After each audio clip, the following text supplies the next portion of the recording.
Imagine the following. Somewhere in China, in a mysterious quarry, ancient builders embark on a colossal project. They carve gigantic stone blocks, the largest ever worked by human hands, and suddenly drop everything, without explanation, without a trace of completion. They simply walk away, leaving behind a monumental question. What was it all for? And now, a city hidden underground. A true subterranean megalopolis with tunnels and chambers plunging tens of meters deep, capable of sheltering tens of thousands of people. And finally, bronze masks. But not ordinary ones. They look so strange and otherworldly that they seem made not merely by a different people, but by a different civilization altogether, one we had no idea existed. Such finds are scattered across the world. They do not just amaze, they baffle. Some are so huge, precise, and complex that they seem to go beyond the capabilities of the peoples to whom they are attributed. And yet, these are not myths, not rumors passed down from generation to generation. These are real objects. You can touch them, measure them, photograph them. Scientists have been puzzling over them for decades, and there's still no unambiguous explanation. In this video, 8 such archaeological mysteries. We will dive into the stories of ancient megaliths, underground cities, bronze masks, and stone circles that are visible only from a bird's eye view. You will learn how they were found, how they were built or attempted, why they might have been needed, and why, even with modern technologies, we still cannot answer all the questions. Some of these places will make you ask, but really, how could this be built without machinery? And others will make you imagine the people who created all of it. People armed with only simple tools, but with unimaginable persistence and mastery. So if you're interested in history, feats of engineering, or simply the unsolved mysteries of the past, enjoy watching on the Top Facts channel.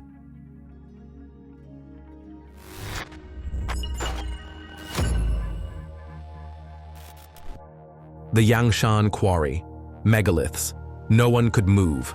On the outskirts of the city of Nanjing, in China's Jiangsu province, lies the Yangshan Quarry, a place where stone has been quarried for many centuries. But in the 15th century, during the reign of Emperor Yongle of the Ming dynasty, something out of the ordinary began here.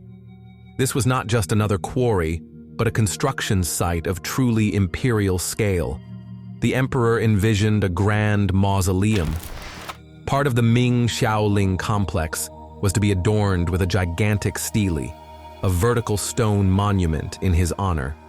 For this purpose, workers began cutting stone blocks from the mountain so enormous that even by today's standards, they inspire awe. And here is where it gets most interesting. The project froze halfway. Stone masses, each weighing thousands of tons, were left in the quarry. They were not just unused, they could not even be completely extracted. The largest block is still connected to the bedrock, and by estimates weighs about 16,000 tons. You heard that right. 16,000 tons. That is heavier than modern naval destroyers.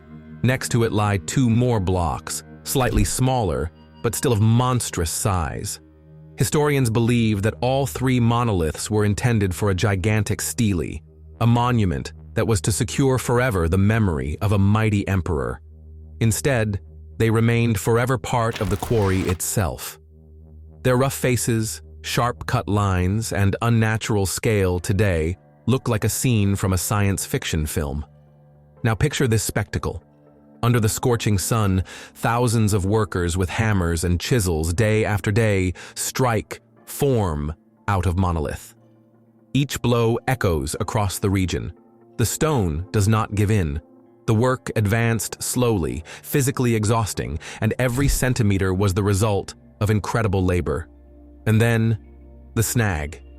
Because carving the block is only the beginning.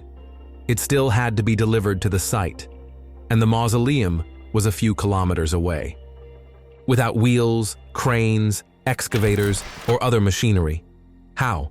Wooden sleds, a system of rollers, hundreds of people relieving one another. These are only guesses, and it seems the Chinese themselves at some point realized they had overreached. Most likely, the blocks turned out to be too heavy to move. Perhaps even the rough calculations showed the task was impossible, or perhaps resources simply ran out. The Ming era is famous for its gigantic building projects, from the Forbidden City to the Great Wall. It is logical to assume that manpower and materials were reallocated to more realistic goals. One way or another, the project was halted, abruptly and definitively. And that perhaps makes the Yangshan Quarry even more captivating. These masses were not destroyed, repurposed, or hidden. They still lie in place as if waiting for their hour, or perhaps for a new generation of builders who will dare to complete what was begun 6 centuries ago.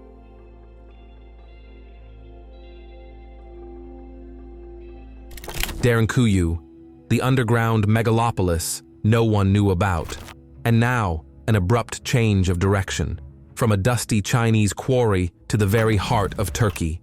Do not rush to look at the map. Even if you are standing right above this place, you will see nothing, because the next wonder is buried underground. It was built not upwards, but downwards. It all began with a banal renovation. In 1963, a man from Cappadocia, but that picturesque region in central Turkey, decided to take down a wall in his basement, and he stumbled upon a tunnel. Not a pipe, not a mine shaft, but a genuine passage in rock. Curiosity took over. He went farther. It turned out that behind the wall hid an entire labyrinth of rooms, corridors, and stairways, all of it hewn straight into the rock. Thus, the ancient underground city of Derinkuyu was rediscovered, one of the largest in the world. Today, we know that it descends to a depth of about 60 meters. That is like a 20-story building, but downward. And it consists of dozens of levels connected by steep staircases and narrow passages, sometimes so narrow that only one person can pass at a time. In Cappadocia, the bedrock is volcanic tuff. It is soft enough to cut, but holds its shape well if you do not overdo it. People in these parts had been hollowing out houses, storerooms, and granaries in it for thousands of years.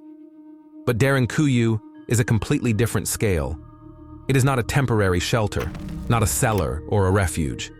It is a fully fledged underground city, with schools, storerooms, halls, stables, and even chapels. Imagine an entire district, but hidden in stone. When archaeologists began to study the city, they were stunned by the scale.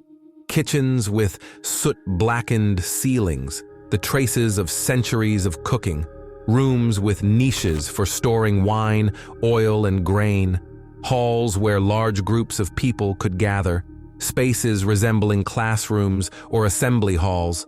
And now, guess how many people could take shelter in this stone anthill? Up to 20,000, together with animals. Ventilation is a masterpiece unto itself.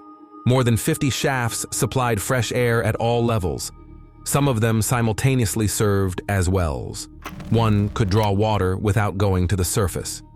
Animals were kept on the upper levels, so they would not have to be driven up and down the stairways. In case of danger, huge round stone doors, like plugs, could block the passages between levels. But Derinkuyu is not just a fortified bunker. There are chapels and prayer rooms. This means that even underground, life was not limited to survival. There was also a spiritual side. Everything is arranged so that people could live here not merely for weeks, but for months, completely cut off from the outside world. The history of Cappadocia is a succession of civilizations. The Hittites, the Phrygians, the Persians, the Greeks, the Byzantines, the Seljuks, the Ottomans. The region was rich, but vulnerable. Trade routes passed through it, which means an influx of wealth, but also a constant threat of raids. Who began to dig out Derinkuyu is not entirely clear. Possibly the Phrygians in the 8th or 7th century BCE, or the Hittites 1,000 years earlier. The city expanded generation after generation. By the Byzantine period, it was certainly in active use. Christians hid here, fleeing persecution. Later, people took shelter from Arab raids. Some researchers believe that Derinkuyu was connected to other underground cities, a network of tunnels stretching tens of kilometers. In other words, it could have been an underground megalopolis hidden beneath the hills. And now, let us think. How was all this built at all? Tough, maybe soft, but it is not sand. Thousands of tons of rock had to be taken somewhere. All of it was carried out by hand. Lighting, oil lamps. Imagine working underground without ventilation and light, with smoke from fire. This means ventilation shafts were planned in advance, before the digging began. That is already engineering planning. Even the architecture is thought out. The walls and ceilings were not just hollowed out. They distribute the weight to prevent collapse. Where needed, load-bearing pillars were left. The older parts are rough and narrow. The newer ones, neater and more spacious. This means the city was built over centuries, and each new people made its improvements. Most archaeologists believe Derinkuyu was a refuge, a place where one could descend in case of war or siege. But one question remains. Why make it so enormous? Why not just a shelter for a couple of days, but an entire underground world? Was it really so dangerous above ground? Perhaps it was not only about threats. Underground, it is cool, excellent for storing food and wine. Or perhaps it was a temporary camp for traders. Or even a year-round settlement for a certain circle of the chosen. We know one thing for sure.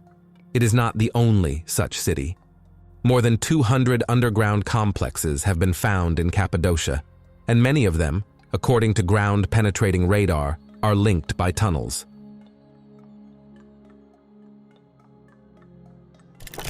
Sanxingdui, masks that do not fit any culture. After the somber tunnels under Cappadocia, it is time to emerge into the light. The next chapter of the story is no less mysterious. This time, we will not go underground. On the contrary, we will peer deep into time through what was extracted from the earth: gold, jade, and bronze. Welcome to Sanxingdui. The story begins in 1929, when a farmer in China's Sichuan province was digging a ditch and accidentally came upon something strange: pieces of carved jade. The find was not given much attention at the time, and it got lost in the archives. A pity, because decades later, in the 1980s, archaeologists decided to return to this place, and they were literally stunned. They found two gigantic pits filled with thousands of objects: masks, statues, swords, ornaments, strange figures. But that was not what astonished the scholars. It was what they saw. These artifacts were different, completely different. Unlike anything previously found in China, as if they had been created by a parallel civilization. The most striking were the bronze masks, huge, up to 1 meter wide, with eyes protruding outward in tube-like forms, like antennae. Some with massive noses, sharp lines, grotesque shapes, as if masks for titans or extraterrestrials. That is not a metaphor. You really look at them as at something not of this earth. And these are not one-off pieces. They number in the hundreds. Bronze figures in full height. One is more than 2 meters tall. It probably once held something in its hands, possibly an ivory object that has not survived. There are tree sculptures nearly 4 meters high, with delicate branches and curved leaves. There are masks covered with gold foil. There are jade daggers and figurines of fantastic animals. And now, guess who made all this? For a long time, it was believed that, in those times, the center of bronze culture in China was the Shang dynasty. But the finds of Sanxingdui overturned that notion, because their style is absolutely different. Where the Shang are strict, symmetrical, with precise forms, here there is exuberance, abstraction, powerful lines and strange images, as if an entirely different aesthetic, and essentially, so it is. Today, scholars link Sanxingdui to the ancient kingdom of Shu, which existed in the Sichuan Basin about 3,000 years ago. Geography is a key point. Shu was cut off from the Yellow River civilizations by mountains and rivers. Possibly for that reason, its culture developed independently in its own way. But here is the hitch. No writing remains, no chronicles, no inscriptions, no explanations. We know everything only from the artifacts. And they tell us this. This civilization had master casters of the highest class, a religious or priestly elite, and trade with far-off lands. Among the finds are seashells, ivory, and stones not found in the region. This means they exchanged goods with quite distant cultures. And then it all ended. The city emptied. Why? We do not know. Perhaps the climate changed, perhaps resources were exhausted, or something terrible happened, a flood, an epidemic, a war. But the people left, and the memory of them almost disappeared. Almost. The biggest enigma is the eyes, those bulging tube-shaped eyes on the masks. They recur again and again. What are they? Images of gods, symbols of clairvoyance, ritual masks?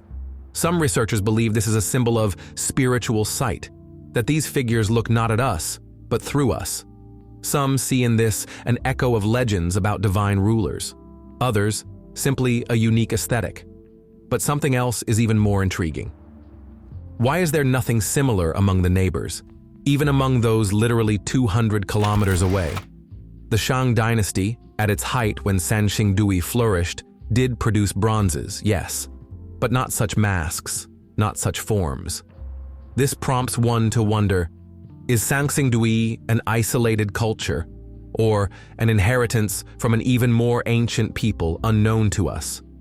And the final question, why did all these items end up in sacrificial pits? They were not lost. They were deliberately buried. Some are scorched. Some are broken. Were these sacrifices, rituals marking the end of an era, or an attempt to hide them from an impending threat?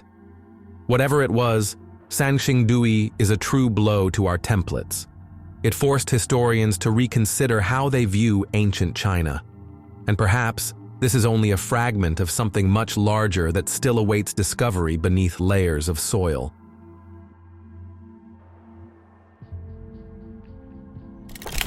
The big circles, stone schematics for the gods? We jump from ancient China to a place utterly different. No gold, no bronze statues, only dry earth, sparse shrubs, and endless horizons. Before us, the deserts of Jordan and Syria. And here, in the most unexpected place, circles have been found. Not in fields, and not made of wheat. Stone circles, and so enormous that they can be fully seen only from the sky.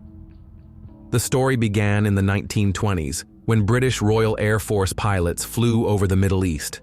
From above, they noticed something odd. Perfect circles laid out of stone against the chaotic desert landscape. From the ground, they are almost invisible, but from the air, they stand out at once. Huge geometric forms against the background of sand and rock. Who made them, and why? In those years, of course, archaeology was not the priority. Things were limited to a few notes and sketches. Only in the 21st century, with the rise of satellite imagery, did researchers turn their attention to these strange objects again. And it turned out there are not just one or two, but more than a dozen in Jordan and several more in Syria. The most amazing part? They are almost perfect circles, each about 400 meters in diameter. That is like 4 football fields in length. The walls are low, only about 1 meter high. They are made of local stone, without mortar. The wall widths vary, but one thing is clear. These are not fortresses, not barriers, not animal traps. Too low, too open. And here, the fun begins. Why build them at all? First, thought. Boundaries. Maybe someone wanted to mark territory, to say, "Hey neighbor, this is ours." Such circles are visible from afar, especially from hills. But if so, why are there no signs, no entrances, no artifacts inside? Second idea, ritual platforms. Think of them as stadiums, only without stands and without spectators. Huge open spaces where tribes gathered once a season to perform rites, sacrifices, or dances with drums, quite literally. One fact speaks in favor of this version. It is hard to enter them. Some circles do not even have passages, as if people were not meant to go inside at all. Third hypothesis, artistic. Imagine the desert as a canvas, and these circles, giant symbols, geoglyphs, like the famous Nazca lines in Peru, visible from above as if drawn for someone looking from the sky. Gods, spirits, cosmic observers, who knows? Archaeologists are scratching their heads. There is no organic material for radiocarbon dating. There are almost no artifacts. Dating is difficult, but by assumption, the circles are at least 2,000 years old, and perhaps older. Other strange stone structures are found in these lands, the so-called desert kites. They were used for hunting. They channeled animals into traps. But our circles are nothing like them. No funnels, no guiding walls. Too round, too precise, too strange. And one more detail. Wherever a circle is found, whether in Jordan or Syria, it is almost the same size, as if someone distributed a blueprint, or there were the same teachers, but there is no writing, almost no traces of a culture, only stones, silent, straight, eternal. Tell me, would you lay out a perfect circle 400 meters in diameter without an important reason? Under a scorching sun, in a desert, without shade, without water? Spend weeks, months of labor on something that brings no practical use? It is either religion or art, or something we do not yet understand. Today we can see them, measure them, even scan them with drones. But to understand them, not yet. For now, they are merely stone outlines against the eternal sand.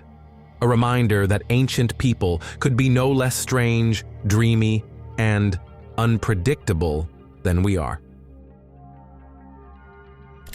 The submerged cairn of the Sea of Galilee, a monument hidden underwater. When archaeologists say unexpected, believe me, it truly means off-plan. So it was in 2003, when scholars were surveying the bottom of the Sea of Galilee, also known as Lake Kinneret, in northern Israel. Using sonar, they scanned the bottom topography and suddenly noticed a strange anomaly. The signals showed that beneath the water, at depth, lies something massive, and very regular in shape. A huge cone-shaped structure rose 9 meters above the lakebed, like an underwater pyramid. Its diameter was 70 meters. Its mass, about 60,000 tons. Yes, that is no joke. 60,000 tons of stone laid by hand. Of course, the first reaction, natural formation. But when divers went down, doubts vanished. This is man-made. The stones, basalt boulders, are laid in courses. Without mortar, just the force of gravity and the builder's precise hands. And now, the detective story begins. Who built it? When? And most of all, why? By its form, the object resembles a cairn, a mound typically associated with burial or ritual. Similar structures are found in Europe, Asia, and the Middle East. But underwater, that is rare, especially of such scale. Dating the object is not simple. Water and silt do not favor the preservation of organics. But by comparing it with analogous structures on land, scholars suggest the cairn may be from the Bronze Age, which would make it roughly 4,000 years old. Interestingly, if that is true, then at the time of construction, it was not underwater. The lake level, then, was likely lower. It follows that the monument stood on dry land or in marshy ground near the shore. And then, what? Climatic changes? A rise in the water level? Or an earthquake? One way or another, today it is completely hidden beneath the lake's smooth surface. And had it not been for modern instruments, we would never have known of its existence. But pause for a second.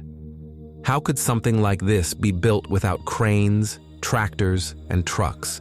60,000 tons, that is like dozens of modern tanks. Each boulder weighs hundreds of kilograms. They had to be hauled from a quarry, brought to the site, laid carefully, and then shaped into a stable cone. If it was built on land, it is hard enough. But if, after all, it was done in shallow water, then the task becomes many times more difficult.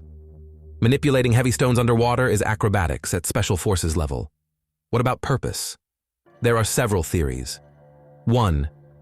The cairn was a tomb, perhaps for a chieftain, a shaman, a hero. 2nd, a ritual structure, a place of sacrifices, ceremonies, meetings with the spirits of ancestors. 3rd, a navigational marker. The lake served as an important node on ancient trade routes. Such a structure could have been a beacon of the ancient world, but there are no inscriptions, no bones, no artifacts found yet. Only stones, many stones, silent. What is especially intriguing, there is nothing like it nearby. No other cairns, no remains of settlements. It stands alone, as a monument to something long gone, as an alien object that surfaced in the records by chance, a happy accident. So was this cairn part of an ancient shoreline? Or was it deliberately immersed as something sacred? Perhaps we will never know. At least, not yet. But it has already given us something important. A reminder that the greatest mysteries sometimes lie not in jungles, nor in deserts, nor underground, but right underwater, in places where no one expects them. The great enclosure of Great Zimbabwe, an empire in stone. Now we head south, to the green hills of Zimbabwe, where lie the ruins of one of the most enigmatic and large-scale structures on the African continent. This is Great Zimbabwe, the ancient city whose name today belongs to an entire country. And no, it was not built by Phoenicians, nor by lost Egyptians, nor by Europeans, as colonial archaeologists once tried to claim. It is the creation of Africans, and truly impressive. The most famous part of the city is the so-called Great Enclosure, a vast ellipsoidal complex of stone. Its walls, more than 11 meters high and 5 meters thick, stand without a single drop of cement.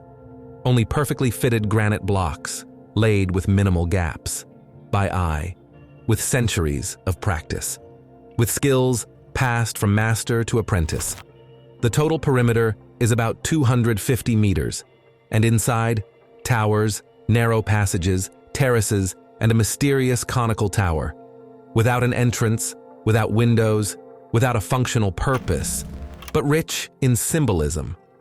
Some believe it symbolized a granary, a sign of abundance. Others, that it was purely ritual. Walking through the inner corridors, you enter a labyrinth where the view is limited and the path seems subject to a script. Perhaps this was done deliberately, to direct, to slow, to make one feel respect or even awe. Before whom? Before the ruler? Before the spirits?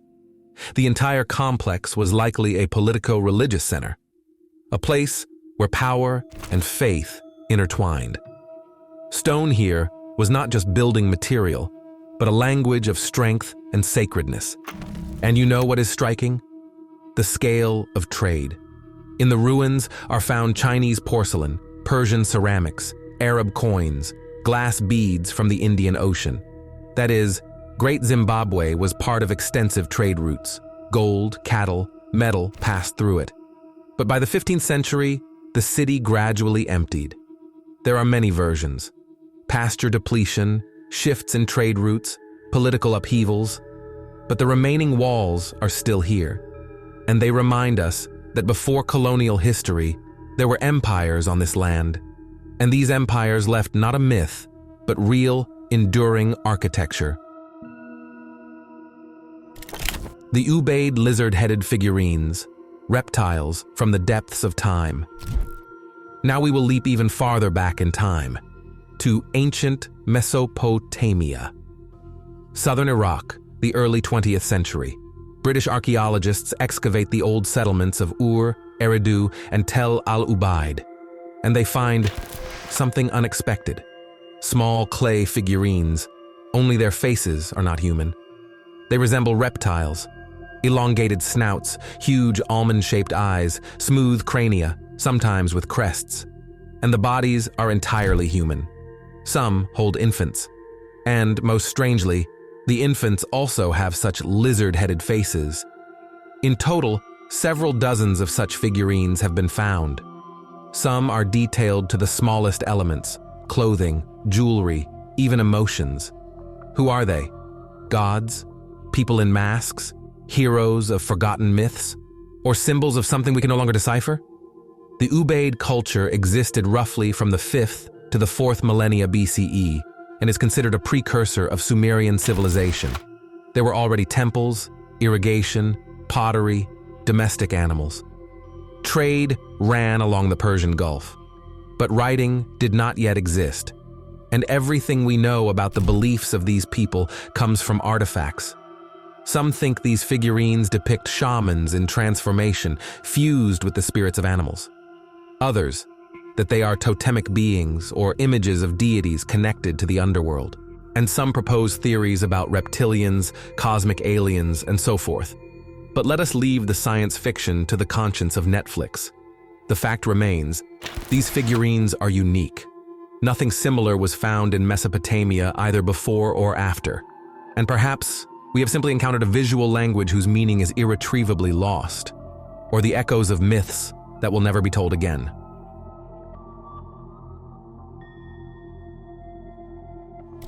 Dolmens, stone tables from all over the world.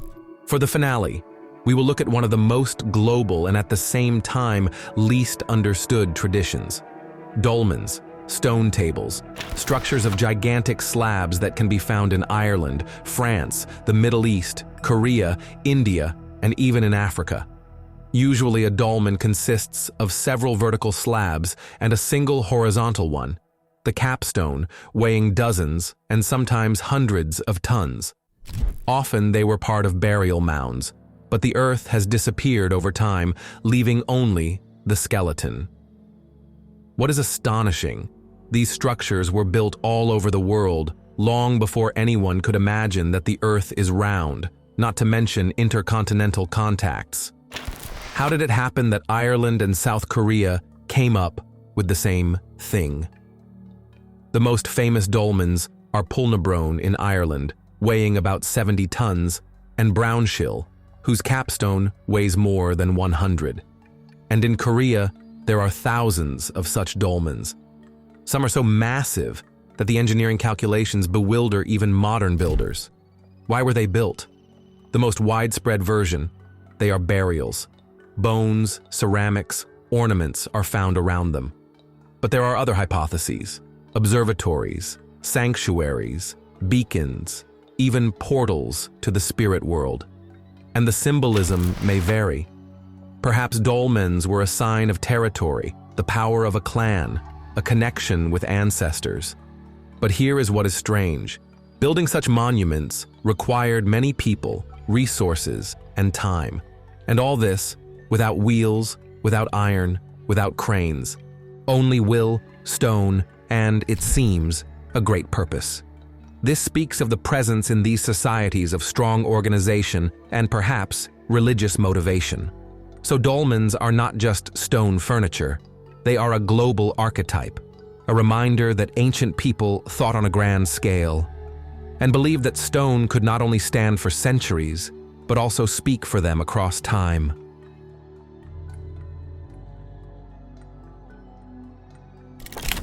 That is all. We have visited the bottom of a lake, the inside of rock, the tops of hills, and forgotten sands. We have seen stones that cannot be moved, masks that frighten with their style, and cities hidden from the light. And at every step, questions without answers. And what struck you the most? Do you have your own theory? Or perhaps you know of a place that should have made this list. Write comments and watch our previous episodes. They are insanely interesting too.